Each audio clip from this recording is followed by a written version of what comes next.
In the early 1700s, most of the world as we know it today remained to be explored by Europeans.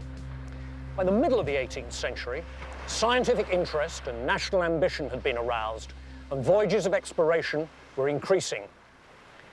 Great Britain, the island nation, already depended upon thousands of merchant ships for her trade.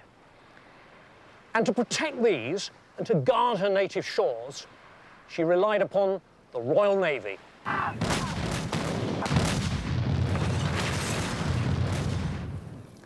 This was a time of ferment everywhere. In addition to scientific quest and commercial opportunity, there was another grail far more important to the ordinary people of Europe and their colonial cousins in North America: the struggle for liberty and the climb to power. By 1790, the American colonies had declared their independence and broken away from British rule. The repressed French had overthrown the absolute monarchy of the Bourbon kings.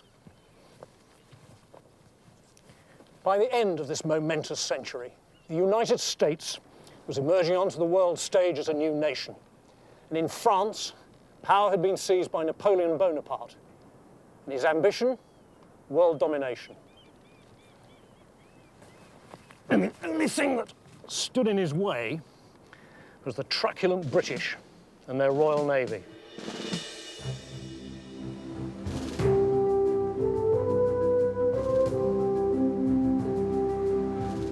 There's something primeval. There's a deep mystery about the sea, which just doesn't happen with the land. The land, we dominated it, we trampled it underfoot. But the sea, you'll never be masters of the sea. Britain and France went to war in 1793, and for the next 20 years, with one short break, they fought implacably.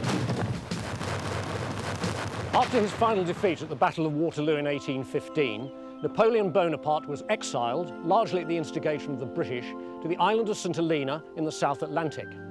Here, he contemplated the ruin of his dynastic ambitions. He concluded he'd been defeated by one thing.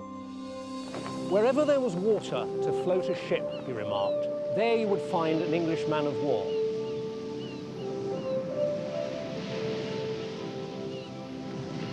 They were magnificent machines, these wooden walls, and they were manned and commanded by some remarkable men. These real-life sea warriors have since inspired fictional characters whose lives are set in the great age of fighting sail. The genre was established in the 18th century by several Royal Naval commanders who decided to become novelists. The greatest of these was Captain Frederick Marryat. Naval fiction really began with a fighting naval officer called Captain Marryat, who was to become the most famous novelist in English between Jane Austen's time and Charles Dickens. He had been a fighting sailor through the second half of the wars with France and had been in some notable battles. And he realized when the war ended that people ashore didn't really know what it was like. They had read the bulletins from the Admiralty, they had read ballads praising famous admirals, they'd seen paintings, but they didn't know what it was really like and what the characters who took part were really like, and he told them. A century later, the genre was revived by C.S. Forester in his creation of the character of Hornblower, and he's been followed by Patrick O'Brien's Jack Aubrey, Alexander Kent's Richard Bolitho, Dudley Pope's Ramage, Julian Stockwin's Kid, and my own Nathaniel Drinkwater. I'm proud to be part of this tradition. It's obvious that this is one of the big themes in literature today. It's touched the hearts of so many people that wouldn't know a boomkin from a bobstay. Actual events are a tremendous help to me as a writer because it gives you a ready background, date, time and place of every incident, so it's very necessary. Often the heroes of naval fiction were real people. They were based on fighting captains, usually frigate captains like Pellew, Cochrane and Hoste, whose exploits throughout the French wars captured the imagination. The other countries of Europe were caught up in a balance of shifting alliances, but the implacable foes were Britain and France. At the height of the struggle, the British Royal Navy consisted of about 1,000 ships. The sailing navy can be basically divided into three main parts. The largest ships were of the line. There were three divisions of those. First rates, second rates, which were also three-deckers, and third rates, which were two-deckers. Below the battle line, you had cruisers. Cruisers made up of frigates and sloops.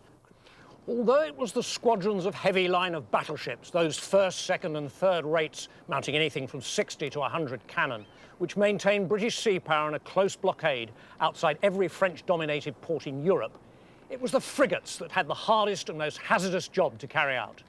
Frigates, sloops, brigs, schooners even, were used for probing into enemy coastlines and if possible, waylaying supply vessels for the French army. Frigates were the eyes of the fleet. I will state the obvious. There was no satellite surveillance. There was no aerial reconnaissance. There was no way of knowing where the enemy were. What often happened at this time was that a blockading squadron would be blown off station by a gale, and that same gale would carry the enemy out of the port, and they would then disappear. And this happened to Nelson repeatedly. So he had to have frigates to be cruising around in a line, a scouting line, looking for the enemy, either looking for him or picking up a merchant ship or a fishing boat, and the skipper would say, they went that way. And when they knew, or where they thought they knew, they would come racing back to the main fleet and signal where they thought the enemy were, and the admiral would act accordingly. The frigate was an extremely effective and versatile man of war. She was strong enough to overwhelm most enemy vessels, to take enemy merchant ships. She was also fast enough to run away from an enemy of overwhelming force. She could operate with the fleet as a lookout, as a cruiser, as a reconnaissance vessel, and she could operate with a squadron of line of battleships as a repeating frigate to repeat the admiral's instructions so that it could be seen up and down the line of battle by all the captains, clear of the gun smoke. But her most important contribution to the sea war was probably operating independently, when she could attack enemy trade, enemy positions, and it is in this capacity that she perhaps occupied her most flamboyant role, commanded by some remarkable men. Essentially, a frigate bears a single deck of guns with subsidiary armament on her upper deck. She could be stored for 4 to 6 months, and indeed some kept the sea for even longer, and she had a crew of approximately 250 to 260 officers and men. Many of these men were pressed, but all provided a brilliant service to the Royal Navy. The multiple duties of the frigate, to act independently against enemy trade or territory, are often those which appeal to the latter-day novelist. But she was also important in Britain's global strategy of close blockade, that maintenance of a presence of every enemy naval port to deny the French and their allies access to the oceans of the globe. Denied this, they could not maintain overseas trade, nor could they reinforce their colonial possessions. Significantly, they were unable to, as the contemporary phrase put it, keep the sea. In other words, their expertise over time was a diminishing asset.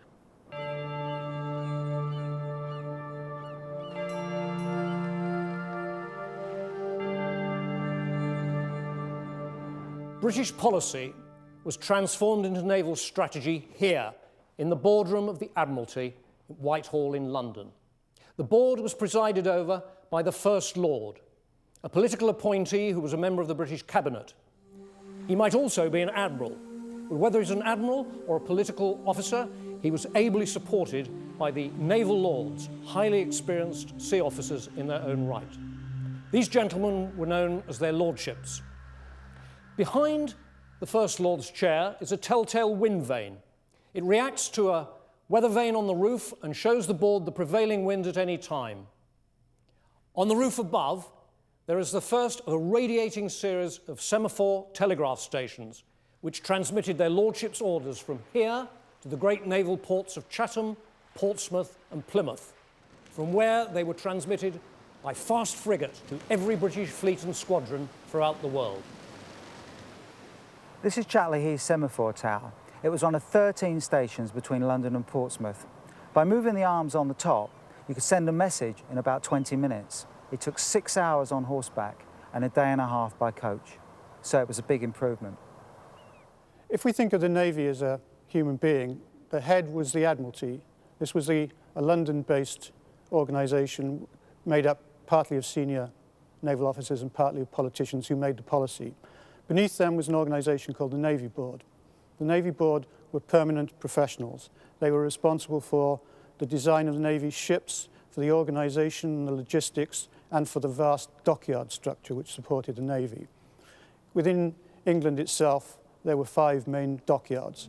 At its height, it's been calculated that the dockyard organisation in the UK was probably the world's largest industrial concern. It certainly employed more people than any other organisation in the UK and probably therefore in the world in that particular period. The use of the Navy and during the Napoleonic Wars, the most essential job was blockade duty, which everybody hated, and blockading all the main French ports and guarding the movement of vessels in and out of the Mediterranean, which is why we had a big base at Gibraltar.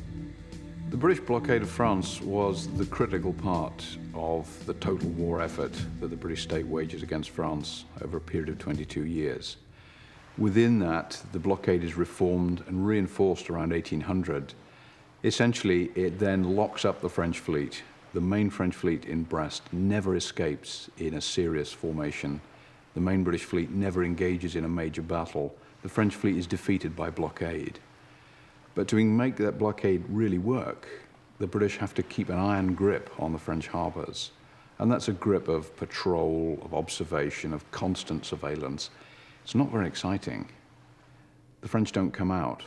There's no battle. There are no prizes. It's not a very interesting detail for a young, ambitious captain in a frigate trying to make his name and quite often to make his fortune.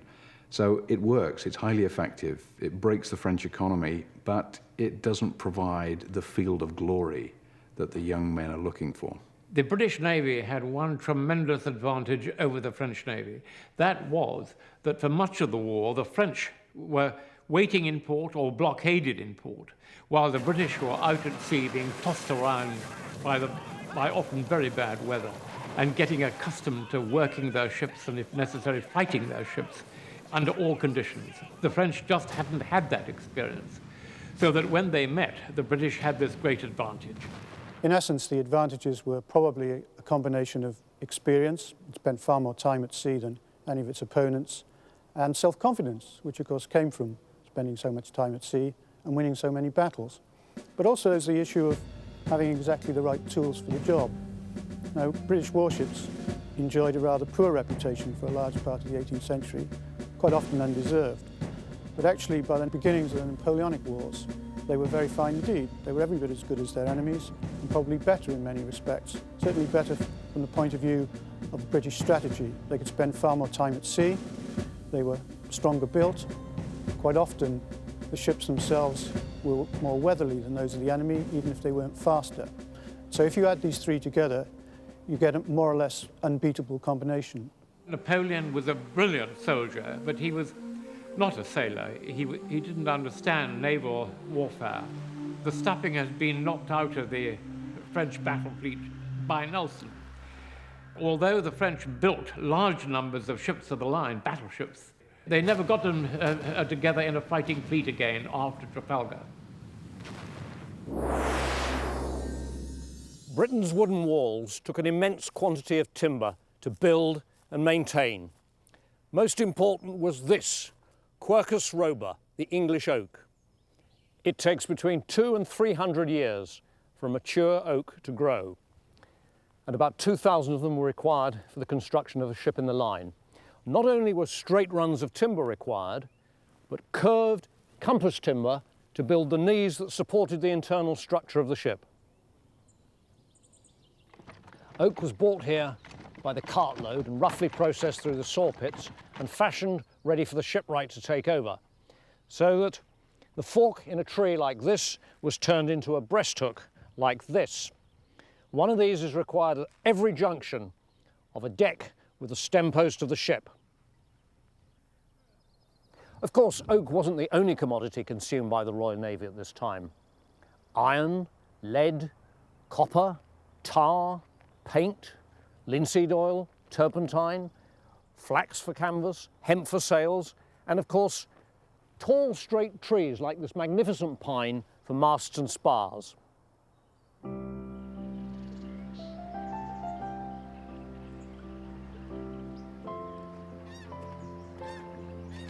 It's hard to imagine this idyllic scene as being formerly the site of a bustling Royal Naval dockyard. But here in the latter part of the 18th century, many ships were built for the Royal Navy. In fact, 3 of the vessels that served at Trafalgar were built here: the 74-gun Swiftsure, the frigate Euryalus, and the 64-gun Agamemnon. Another 64-gun ship built here was HMS Indefatigable, but she was never completed and commissioned because the American War ended before she was finished. Instead, she was laid up, and 10 years later, she was brought back into service, having been cut down, or raséed as it was called, to a 44-gun frigate. Her captain was Sir Edward Pellew. Pellew's exploit would fill a book, but ironically, Indefatigable and Pellew are today better known by a midshipman in her ship's company, a young man called Horatio Hornblower. Naval careers were supposed to be based on merit, and they largely were, but patronage, or what they called interest, was a major factor. Now that meant knowing somebody who could help your career along. Most of the successful officers had patrons in the service, just as Hornblower had Captain Pellew. Nelson had as his patron his uncle Maurice Suckling, who was in the Admiralty at the time. People were constantly writing to him and to other captains and admirals, pushing the case for their own boy, their own candidate. And this did help. Sometimes it helped far too much, and numbers of unworthy officers were promoted, but they were found out in the end, and the good ones came to the top.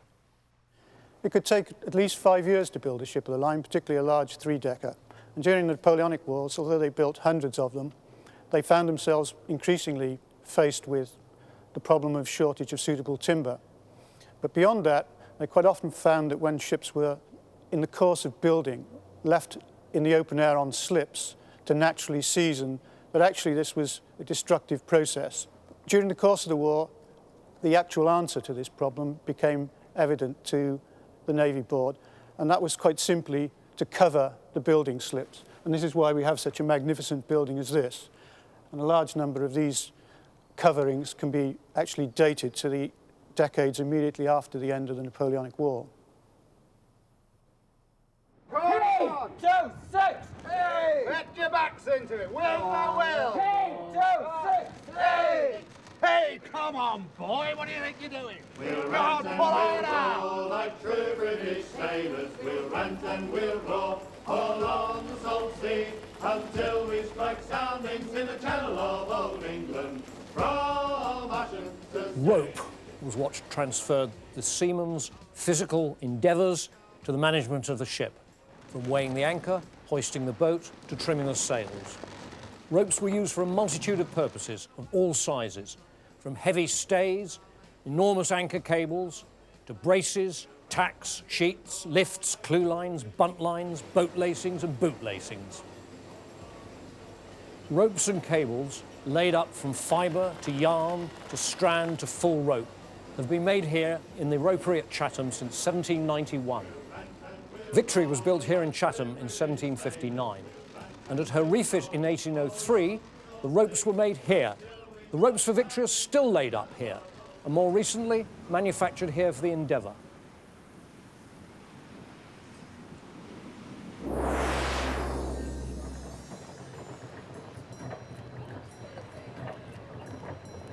Once a man of war was at sea, she had to be entirely self-sufficient. So before sailing, it was necessary to load a vast quantity of stores. Provisions for the ship's company, water, beer, dried peas, salt pork, ship's biscuit, and also material for the maintenance of the ship herself. Cordage, flax canvas, gunner's stores, carpenter's stores, ropes, blocks, an immensity of spare ironwork, nails, all sorts of things that made her totally and absolutely self-sufficient at sea. Once she'd taken all these aboard, she went out to an anchorage where she loaded black powder for her guns. In a wooden man of war with 10 tons of gunpowder on board, fire was a great danger. Illumination was provided by these battle lanterns, protected by horn, but the only fire allowed on board, there was this one here, the galley stove. Here, every day, the food and drink was cooked for 260 officers and men. The cook was very often a pensioner who was, might even only have one leg and that sort of thing. The food itself depended a lot on that one man because the purser would be breathing down his neck all the time. The purser was the one man who was made to feel very responsible for what was happening to the stores, as if it was his own money he was spending.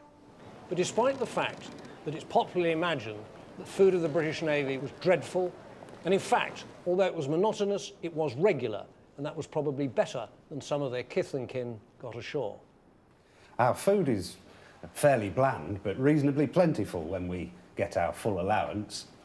Our standard ration each week starts off with a pound of bread a day per man and a gallon of beer a day to drink. We also get 6 pounds of meat a week. That's 4 pounds of salt beef and 2 pounds of salt pork, along with a quart of dried peas per man per week, a pint and a half of oatmeal, 6 ounces of sugar, 6 ounces of butter, and 12 ounces of cheese. Now that's almost twice as much as my wife and children can expect ashore.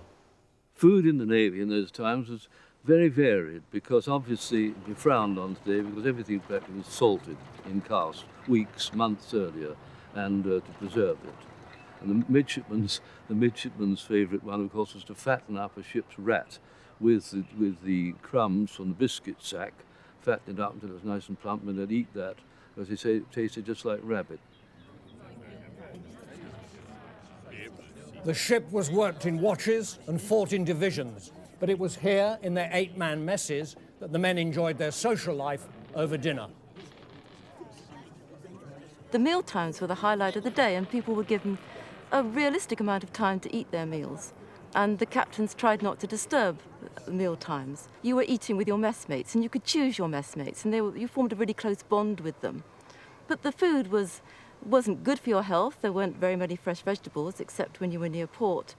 A good captain, of course, the moment his ship touched port, he'd send the purser and his crew ashore for fruit, because fruit was the best way of preventing scurvy, which was the sailors' biggest enemy. And but the real trouble, as I say, was the fact that everything was so old, salted down. Weevils, okay, well, that was all right, it was just like extra food. A great deal of drinking took place on board ship because fresh water was that was gold dust. In fact, Royal Marine Sentry was posted on any cask on deck where water was stored because it was just precious stuff. So sailors mostly lived on cheap wine and rum. And if they had too much, of course, it got rather serious. But it kept them going. Well, alcohol was a great motivator. And it was also used to punish seamen. If you'd done anything really bad, what you could have is your alcohol ration be stopped. Whether or not they were alcohol dependent is difficult to judge because in those days, because the water supply was so bad and so often polluted, people drank far more anyway. We forget this. The amount of alcohol that they were allowed was a lot. A gallon of beer in home waters, and if they weren't in home waters, a pint of wine or half a pint of spirits. That's an awful lot of alcohol. And I think that the life was so hard, many of them just aimed to get drunk whenever they could. So I would say that most of the time maybe they were a little high on alcohol, even if they weren't totally drunk. The British Royal Navy of Nelson's day has been much misrepresented. Notions of rum, sodomy and the lash, scurvy, syphilis and mutiny have all been grossly exaggerated. Perhaps most misunderstood has been the role of the press gang. The biggest problem facing the Royal Navy was that of manning the British fleet. Some sailors volunteered, being offered an attractive bounty, but this was inadequate inducement to raise the 140,000 men required. Various expedients were resorted to, such as the Quota Acts, which required every county to provide a given number of men. But the most enduring image is that of the press gang. So notorious was this that the very word gang, which originally meant a group of working men, has come to mean something rather different and predatory in English. The press gang, when you think about it, what alternative was there? The 18th century, they had no organised reserves. And so the reserves were ready-made. They were merchant seamen out there. Something like 120,000 seamen they had to find for the Navy. The Navy had to expand some sevenfold in the course of the wars. And the press gang basically was the only way they could. Press gangs were active wherever they thought they might find seamen. They weren't really interested in finding people who had no knowledge of the sea. They were looking for sailors. The press gang, only those, quote, who use the sea, were liable to be pressed. And any of those that didn't, who weren't qualified as seamen, were exempt and could claim to be put ashore again. And basically that's what happened, with a few exceptions. One famous lieutenant called Andrew Miller in Portsmouth, they pressed a man who was on the steps of a church. He'd just been married, and they took him. Sometimes the press gang made mistakes. The leader of the press gang would have been rewarded according to the number of men he brought in, so it was in his interest to find as many people as he could. Other people were lucky enough to carry what was known as the protection with a capital P, and they were essential watermen who were needed for their work, and people who worked on the ferry ships and things like that. They had a protection. But for the most part, the captain said, "I need 30 men." Seize that man! Seize him! Don't take him, no! And the poor lieutenant who was sent out to get them, he had to get 30 men. Some of them were not much good. It was a ruthless but necessary. So valuable was a trained crew that a naval captain was loath to allow shore leave, and this was the most serious complaint of sailors. They were allowed no liberty and compelled to remain on board ship, even when within sight of their native shore. Returning home after the Battle of Trafalgar, the crew of the Royal Sovereign were allowed ashore 6 at a time for fear of desertion. With a crew of over 800 men, that meant some of them had to wait a long time before they got any shore leave. I've spent a day coming down from London to visit my husband on board ship in Spithead. I haven't seen him for 6 months, and now I find the ship's leaving tomorrow, and I don't know when I'll see him again. We know that life aboard a man of war was quite tolerable for the majority of seamen. The myths that have grown up from the reminiscences of a few disgruntled but literate men are no accurate reflection of life in the British Royal Navy of the day. There were bad captains and they ran bad ships. There were domineering lieutenants and tyrannical petty officers, and they could make men's lives a misery. And among their messmates, there were bullies and sodomites, but they were very much in the minority. The British Royal Navy could never have performed in the way it did had these conditions prevailed. For most of the crew, the life on board was governed by 2 dominating factors: the daily routine, which, like the food, was monotonous but possessed the comfort of certainty, and the weather, which did not. Statistically, encounters with the enemy were rare, and when they did occur, a contented crew were placed on their mettle and usually behaved with expertise and valour. Our interpretation of the period is changed enormously. We're beginning to see that the Navy was actually a social force at the time, that it was implicated in politics, obviously, in fashion, in the marriage market. All these things place the sailor in a completely different light. We don't simply think of the Navy as what took place at sea in the middle of a battle. The crews of Royal Navy warships were a very mixed bunch. Most of them were British, of course, but there were many other nationalities. There were Americans, even French on board. Their backgrounds were equally mixed. They ranged from the volunteer who had joined for patriotic reasons, and those who had joined in the hope of making prize money, right through to the sweepings of the jails who'd been let out of prison in order to serve in the Navy. The true deep-sea seaman was utterly unlike what we've, over the years, tended to stereotype. We're the victims of the Victorians. They put a distorting lens between us and them. It's a kind of musical icon, a quaint, faintly ridiculous person that we see as the ordinary sailor with his blue uniform and so on. But the real guy was quite different. He was like an acrobat, shinning up to make sail, take in sail. I mean, to do that, you had to be a monkey of a man. And they were very, very tough, hard men. I suppose what first drew me to writing about my character, Richard Bolitho, was the fact it's the most interesting time of sail. Every time you come back to the age of sail, which in the 18th, 19th century, I think, was the last time of the totally independent sailorman. Once he left port, he had to make, repair everything himself, everything. Thomas Kidd, my hero. He represents a bunch of men I've got the greatest admiration for. He's not an officer shouting orders from behind. He's out there on the yard. He's fighting the guns, he's boarding those ships. And these are the men that made it happen. To get some idea of what it was like to sail an 18th century man of war, we've come here to the Endeavour replica. Now, the original Endeavour was built as a merchant ship, but she was purchased by the British Admiralty and fitted out for a voyage of discovery. Commanded by Lieutenant James Cook, she left England in August 1768 for a 3-year voyage round the world. But sailing aboard Endeavour is almost exactly the same as sailing in a frigate of Nelson's day.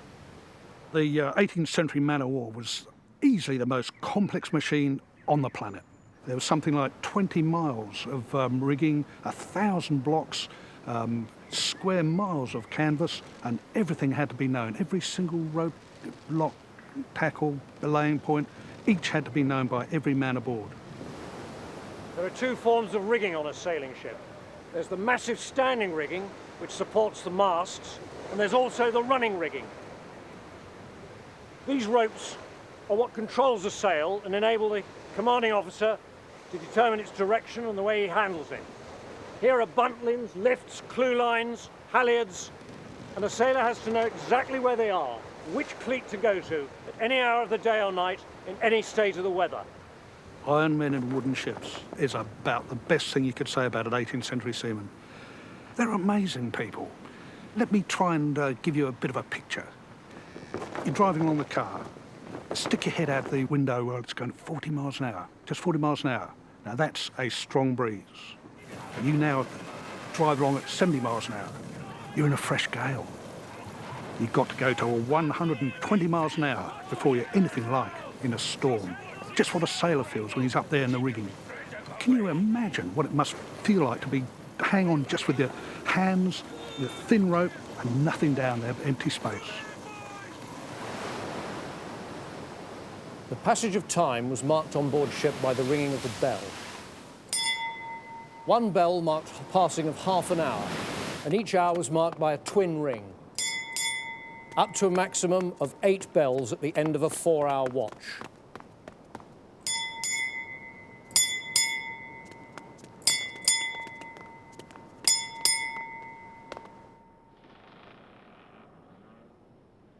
The crew of a frigate ate and slept here on the berth deck, between the gun deck above and the hold below. Between their periods of duty on deck, they had no more than about 3.5 hours sleep before they turned out for their watch. Turn out! Look alive there! Out or down! Come on, I've got a sharp knife and I will use it! Step behind me there! Throw them hammocks well!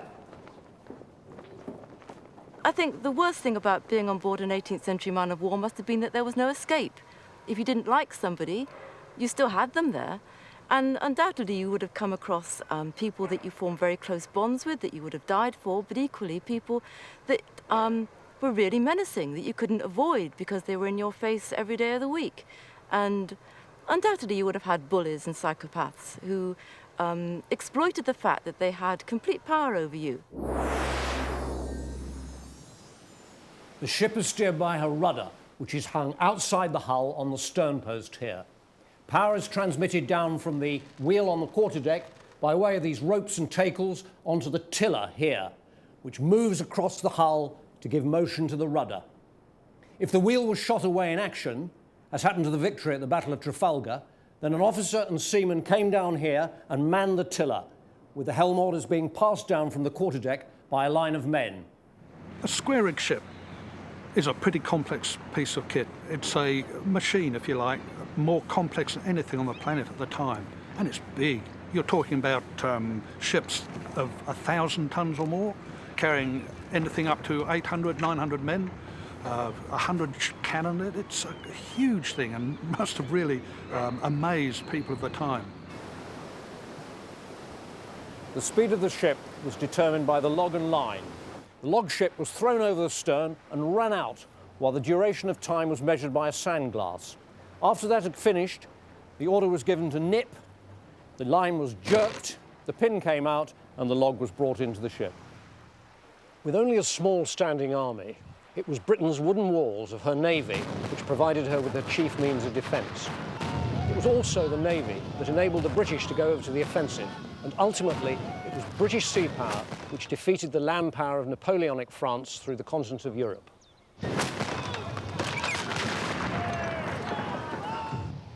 These ships were commanded by a number of very able captains. Independently minded, with bags of initiative, they seized the opportunities that the enemy's weaknesses gave them wherever and whenever they could be obtained. Responsibility for the conduct of the ship lay solely with the captain. His reputation and indeed his fortune relied upon him achieving his military objectives. He might be operating with a fleet, but more usually he'd be operating independently. I have a roving commission from my Lords of the Admiralty, and the responsibilities are heavy. I have to seek out and destroy the enemy wherever I can find him. Success goes to the Admiralty, but failure is mine and mine alone. I've received information from some fishing boats that there's a French convoy anchored here under these shore batteries. It's my intention to send boats under my first lieutenant to cut them out and take them as prizes. It must have been difficult managing a ship for a captain. You have different tensions on board.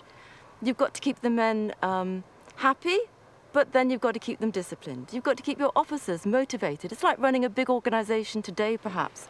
All over the world, frigate captains were often their own masters. They couldn't wait for instructions from the commander-in-chief, who might be 1,000 miles away, or from the Admiralty, which might be 3,000 miles away or more.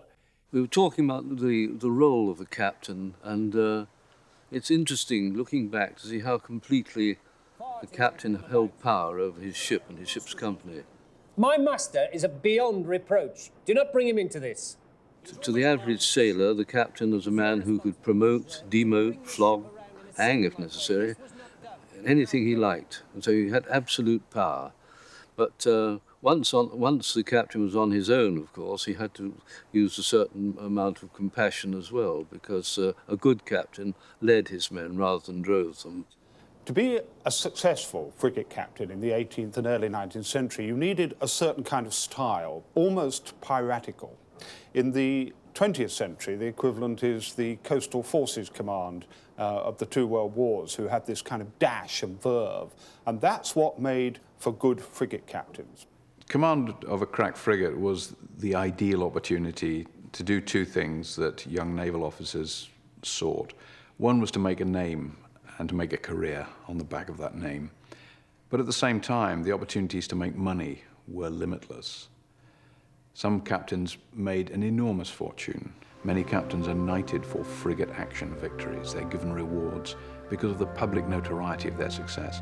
But these would mostly be military victories, not the taking of great prize. The money, in many ways, is not going to get you the glory. If you get the money, you don't need the glory. I don't know that anybody who reached the rank of post-captain could be classed as incompetent running a ship. He might run a ship which other people would disagree with, but to stand on the quarterdeck in a full gale and control your ship under sail, you've got to have something. The crew of a warship in the Napoleonic era was divided up much the same way as a modern military force. It had officers, a captain, his lieutenants, whom there'd be 3 or 4, and a number of midshipmen who were effectively trainee officers. It had NCOs. These were effectively the specialists in the Navy, and it had the rank and file. There was a fourth element in the crew of a warship, and these were the amphibious creatures who were neither one thing nor t'other, the Marines. The Marines were very important because they were not only the Navy's way of striking ashore, but also they were the ultimate defence of the officers' authorities on board. They enforced the discipline below decks, so they would be put on guard duty. They would be lined up when punishment was inflicted. And it was a deliberate policy to make the Marines and the seamen mess in separate areas so that they didn't get too friendly. This ship is our responsibility. The officers are our responsibility. That's why we sleep amidships. The sailors sleep forward. If there's a mutiny, they've got to go through us to get to the officers. And we'll just hack them down. It's as simple as that.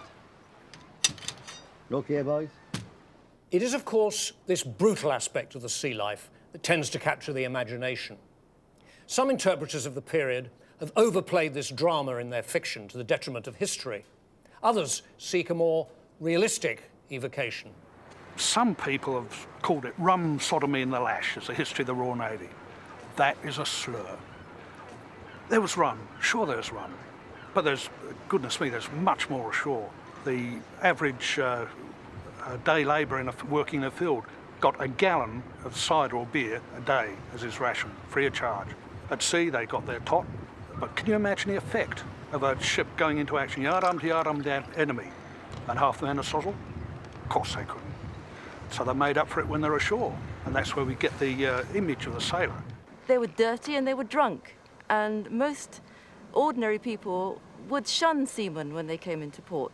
It was thought anyway that they brought diseases in with them, and it was common knowledge that they were just simply looking for sex and liquor. The seaman had a bad image ashore. When he got ashore, which was very rare because the captains often feared he wouldn't come back, when he did get ashore and had a bit of money with him, usually prize money or overdue pay, he spent it on drink, usually drink and women, and therefore he had this image of the dissolute drunk. That was not fair. He was just letting off steam, which he much needed to do. The most punishments meted out to people were because they were drunk. And, you know, we have prints around that show actually seamen being chained to the deck, being in irons for drunkenness. The punishment was, in the Royal Navy was pretty severe, and it was usually a case of flogging. Captain, when he read himself in and took command, he would be given the necessary articles of war, as they were known, to administer punishment.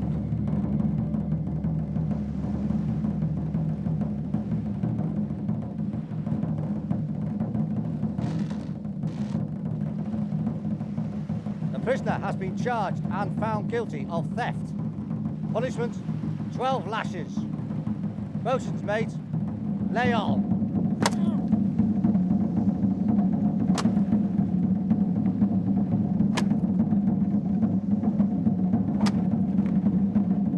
In retrospect, it seems a savage punishment, but sailors expected what they call getting a striped shirt at the gangway. It was a term for being flogged.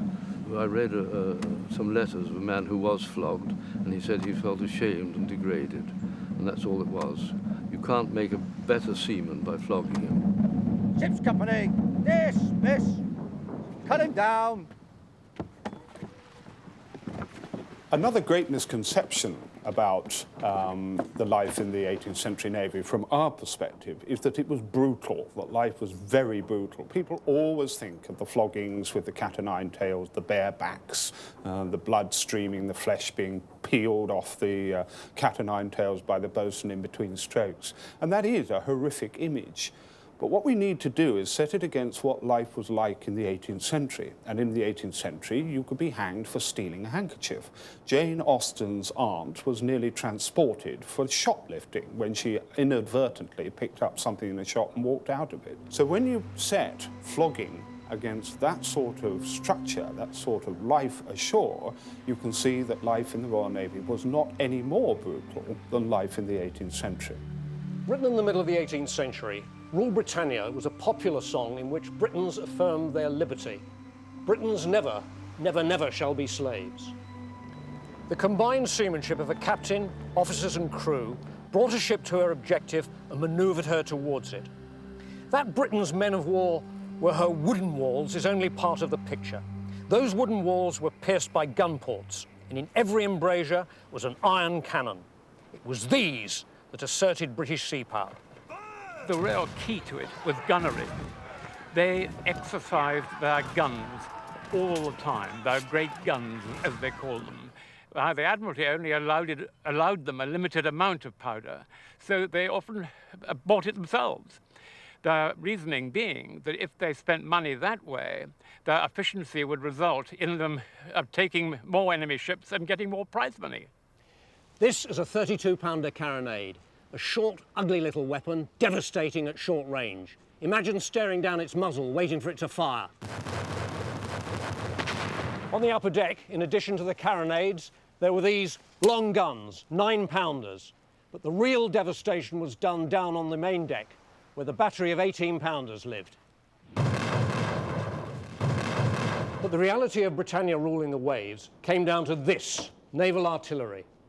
This is a 2-ton, 18-pounder gun, typical armament of a frigate of the age. Charged with a black powder cartridge, it threw, amongst other projectiles, an 18-pound iron ball over a mile. When a broadside went off simultaneously, the guns leapt inboard. The crews had to get out of the way, 6 men at each gun. They then had to sponge it, reload it, and run it out through the gun ports again. This went on for up to an hour in a naval engagement, perhaps longer on some occasions. As a general rule, whoever throws the most iron wins the battle. There's 9 men crewing this gun, and every single one's got to know his place and what he's doing, because in the noise and confusion, he is not going to hear the orders. This is the powder magazine, deep in the heart of the ship, below the waterline, and guarded day and night by a Royal Marine sentry. It's the domain of the gunner, a senior warrant officer, and in action, he was the only person allowed down here, where he made up the cartridges. He wore felt slippers to prevent any sparking, and once he'd made the cartridges up, he handed them out through the door through a felt curtain. They were carried from there to the guns by the ship's boys, the powder monkeys. The object was always to capture the enemy ship as a prize of war. The sailors used these grappling irons, which they threw into the other vessel, grabbed her rigging, and lashed her in. If you could achieve this with minimal damage to her fabric, well, so much the better, for your chances of prize money rose accordingly. If not, it was better to kill than to be killed. At close quarters, the sailor uses one of these. This is a cutlass. It's not a poking weapon, it's not a gentleman's sword, it is a hacking weapon. Slash. This is a ship's axe, and it's kept handy, so that if any of the rigging falls or gets ensnared, we can cut it free. But it's also very good for close quarters, hand-to-hand fighting.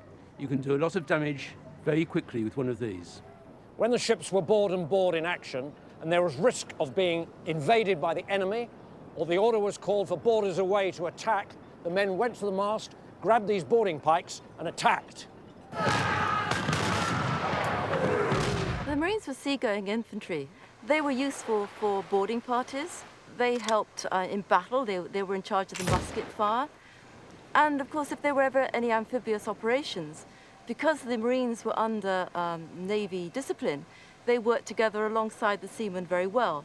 But after the 3 rounds and the ships are together, that's the next best thing. 18 inches of fluted steel.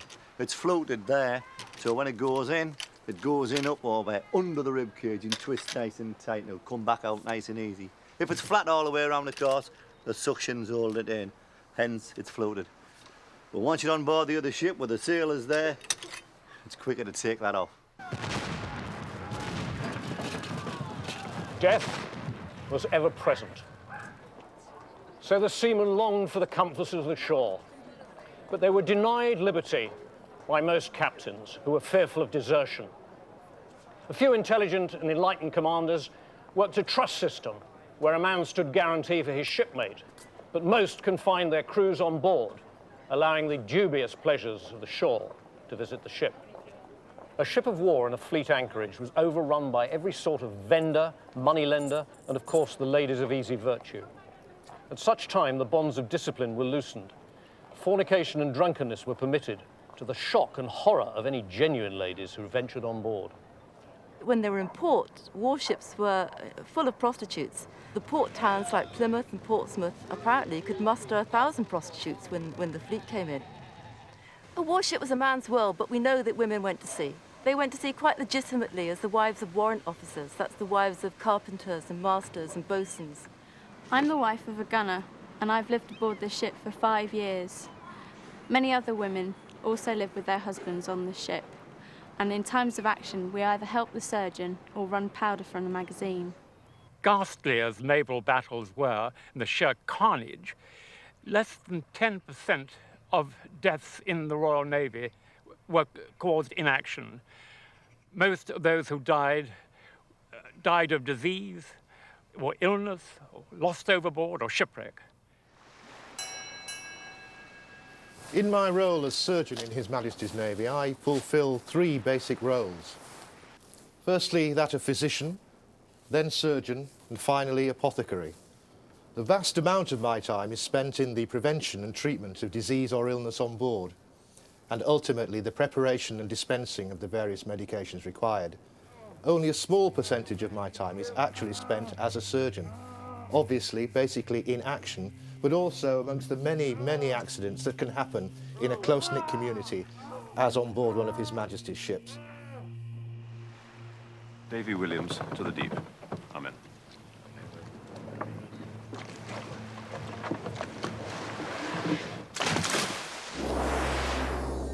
The process of creating a book jacket is fairly mechanical. You need to be able to spark the imagination in order to get inside what it is the author is telling you and what you think will excite the interest of the public who are actually buying the book. My understanding is that it takes about 5 seconds for an individual to buy a book, and so therefore I feel a great responsibility to make sure that in that 5-second glance it tells them enough about the book and about the author so that they will get a clear impression of what it's about. The jacket artist, you say, well, this story is about so-and-so, and, oh, what's the date, the time and the place, he'll say on the other end of the telephone, and eventually the picture comes, not just for his jacket, but in the mind of the author as well. When I'm actually painting a picture, it's almost totally make-believe as far as I'm concerned. I live in the picture, I get lost in the detail of the picture and the event, but of course that has been inspired by the historical facts that I know, or in the instance of illustrating for an author such as Douglas Reeman, what I'm doing is interpreting history in my own particular way. There's an image and reality thing going on here, and it suited society, I think, to create this image of this kind of sailor because it conformed to ideals of national identity. And the Navy was a key image of how people thought English and British people were. The creation of the heroic archetype in naval fiction comes through the work of Frederick Marryat. Marryat had served as a midshipman with Thomas Lord Cochrane, so he'd seen one of the great hero figures of the early 19th century in action. He didn't need any further inspiration to create heroic images. And he is the man who creates for us this idea of a captain hero figure-led narrative.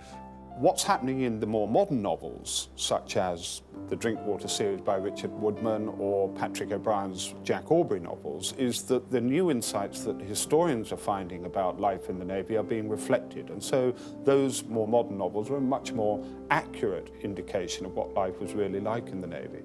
To a greater or lesser extent, all the sea novelists have done their research. But to my mind, what makes them really popular with readers is the closed and very exotic world they represent. It's very difficult when you're asked to map out the life of your main character right from start to finish, and this I had to do when I started the series, so that if somebody is born in 1756, you know he's going to be dead now. And I knew exactly when he was going to die, but I didn't know how it was going to happen or the exact circumstances. I was quite shocked when it did happen. I know that sounds, if you don't write, it probably sounds a bit nutty, but I remember when Richard Bolitho was in command of the frigate, the Phalarope, and his coxswain was killed, and he didn't even see him fall. I didn't see him fall either, and it was as much a surprise to me as it was to the main character. It's a way of working out one's enthusiasm for something, is to write about it. Apart from anything else, you learn more about the subject. Nathaniel Drinkwater kind of leaps into existence as an entity, or did so in my imagination some years ago. I decided to adopt the conventional status of starting him as a midshipman, because in a way it reflected my own career at sea. I started as a trainee officer. Like every novelist, Patrick O'Brian plagiarised from real life, in this case from history. For example, Jack Abrey in The Surgeon's Mate takes part in a real frigate action from the 1812 war. The Mauritius Command is based on an actual campaign in Mauritius, and the events in Master and Commander are very much based on the life and career of Lord Cochrane, a famous frigate captain. And it's the way that he was able to weave these real stories into his own stories from his own imagination that made the book so great and gave them such a great life. Developing a story, I like to find a couple of fairly obscure historical hooks on which to hang it. And if I can find some relatively low-key and not very well documented incident that is fairly unusual, I like to slot my hero, Nathaniel, into that event. And in a sense, he takes that over. And my objective in doing that is not to reinvent history, but it's to go with the historical facts and to augment them through imaginative use of my story and my characters. Patrick O'Brian uses Cochrane very much as the model for the Jack Abrey character, but Jack Abrey and Thomas Cochrane couldn't be further apart. Abrey is English, Cochrane is Scots. Cochrane's Scottishness makes him an outsider, it makes him unusual, makes him different.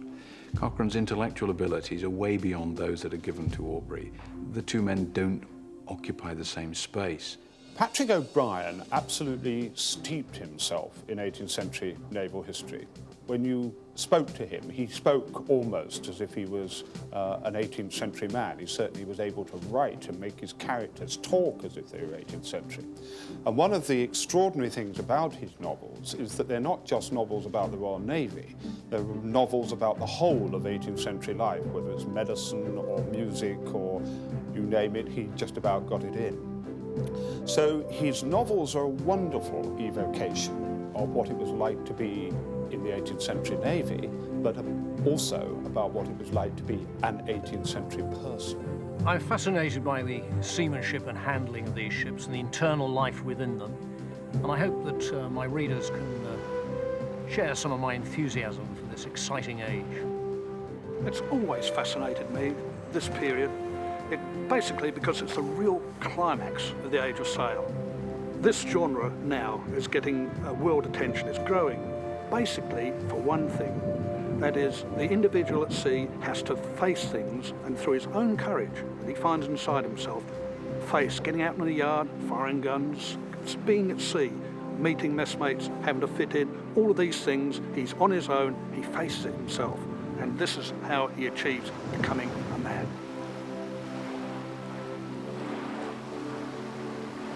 The wooden, wind-driven man of war, navigated with cunning, compass, sextant and chronometer, was the technological wonder of her age. It is not surprising, therefore, that she continues to fascinate historians, authors, readers and enthusiasts.